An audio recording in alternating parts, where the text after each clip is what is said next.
The first American to settle in Contra Costa County was an adventure-seeking Harvard graduate, Dr. John Marsh.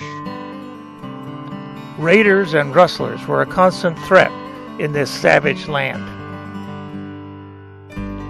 The coming of the gold rush created new opportunities and challenges for John Marsh. In 1851, John married Abby Tuck, a Massachusetts schoolteacher. She had come to California for adventure and her health. Her letters to her family gave us the best description of what life was like on the Marsh Rancho and the wild California frontier during the early 1850s. The following is a story of life and death on the very edge of civilization, in Abby's own words.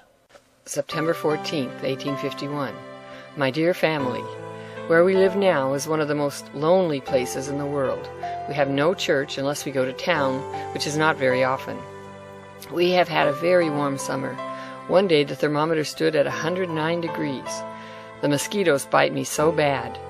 We live in the plainest possible manner and dress very plain.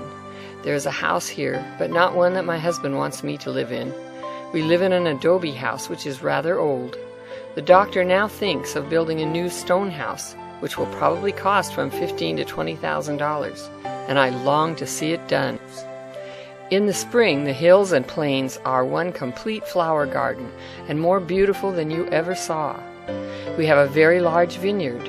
We are going to have a great many fruit trees, pears, apples, peaches, gooseberries, and currant bushes. August 29th, 1852. Since I last wrote to you, we have had a little daughter presented to us. Her father thinks she is the prettiest and smartest child in the world. We call her Alice Frances. The Indians who live on our rancho almost worship her. They think she is a perfect little beauty. As to your questions about the Indians, we are no more danger of being killed by them than you are. The bad and wild Indians are more than 100 miles from us. We have a great many Indians who live under the doctor's protection a few rods from our door. I think a great deal of them. Not a day passes but 2 or 3 or 6 Indian women come to see me. I often go see them and carry them medicines when they are sick. They now have the chills and fever. A great many of them would die if left to themselves. April 18th, 1853. Little more than 2 years or so, 4 men were hung for stealing the doctor's and another man's cattle. We have now less stolen every year. We have a great deal of money in a year, but it goes to hire helpers that protect us from thieves and vagabonds that surround us. Here the thieves and vagabonds are like wolves waiting to tear you in pieces if you do not keep a sharp lookout for them. October 5th, 1854. 3 murderers killed a man about 2 miles from our house.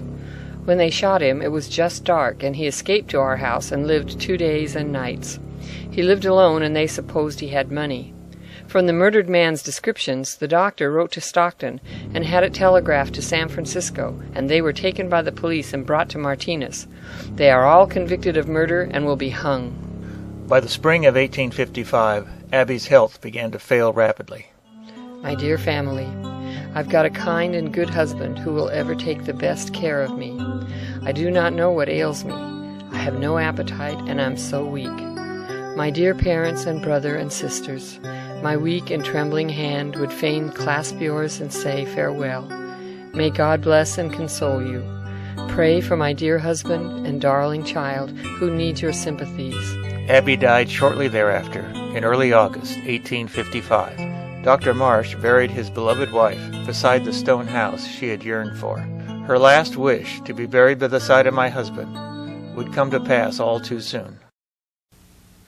Death came suddenly and brutally to Dr. John Marsh on a dusty road between Pacheco and Martinez.